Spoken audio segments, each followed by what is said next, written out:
When was the last time you felt genuinely, fully, unexpectedly delighted?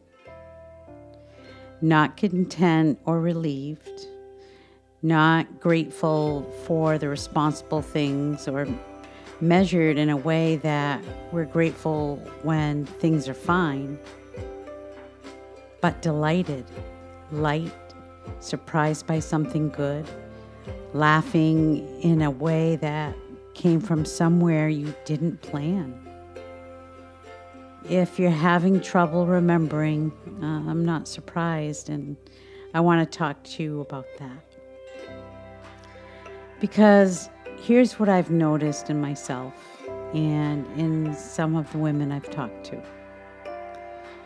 We give ourselves permission to heal. We give ourselves permission to rest. And sometimes it's slowly and imperfectly, but we're working on it.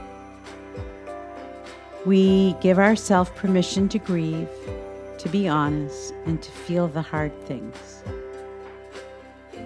But joy we still treat like a reward. Something we'll let ourselves have once we've done enough of the serious work. Once we've healed enough. Once we've earned it. I want to suggest tonight that this is exactly backwards. Joy is not frivolous. It isn't irresponsible. It isn't something you get to feel after you've suffered enough to deserve it.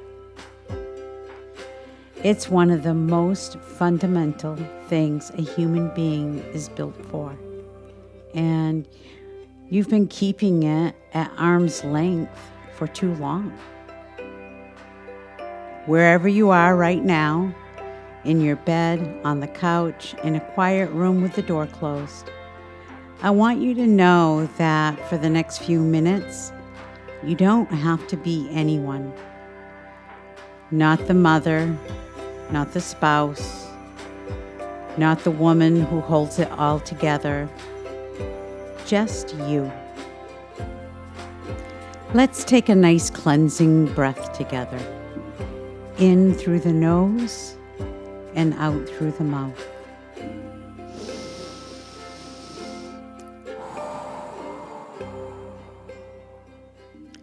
Good. I want to make a distinction that I think matters. Joy isn't the same as happiness. Happiness is a condition, and it depends on circumstances, on things going well. It depends on the people around you being okay, on the day cooperating. Happiness is wonderful when it shows up, and it's entirely reasonable to want it. But it's also contingent, and it requires the right conditions.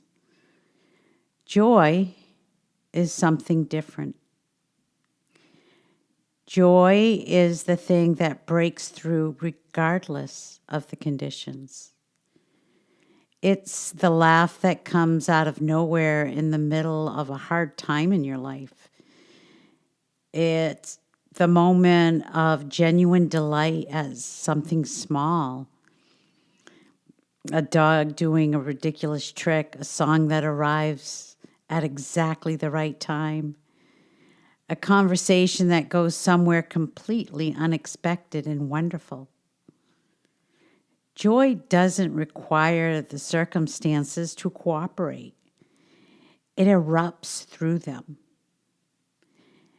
And that's exactly why joy at an arm's length is such a loss.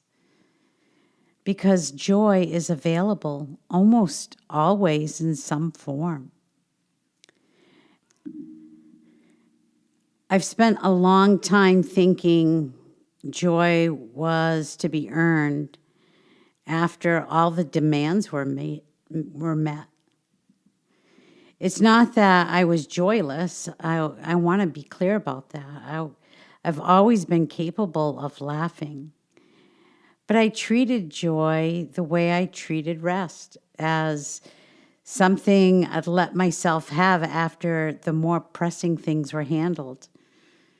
There was always something more pressing: the work, the healing, the things I needed to understand about myself, the patterns to name, the relationships to tend, the responsibilities that were genuinely mine to carry. All of that's real. All of it mattered. But somewhere in the midst of all that earnest, faithful seriousness, I lost something. I lost the ability to be caught off guard by something wonderful, to let a moment of genuine delight be just that, a moment of genuine delight, requiring no justification and no context, no connection to my purpose or my growth or my becoming. Just something is funny or something is beautiful. Something that made me feel for 30 seconds like a child who hasn't learned to be careful yet about how much she enjoys things. That capacity came back, and slowly, and it wasn't all at once. It came back as the performance loosened, as I stopped needing to be so managed and so fine and so relentlessly purposeful.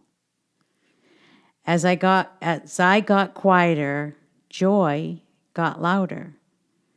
As I stopped running, it caught up. Here's what I want you to know about joy for women in this time of our lives. First, joy doesn't require that everything is okay.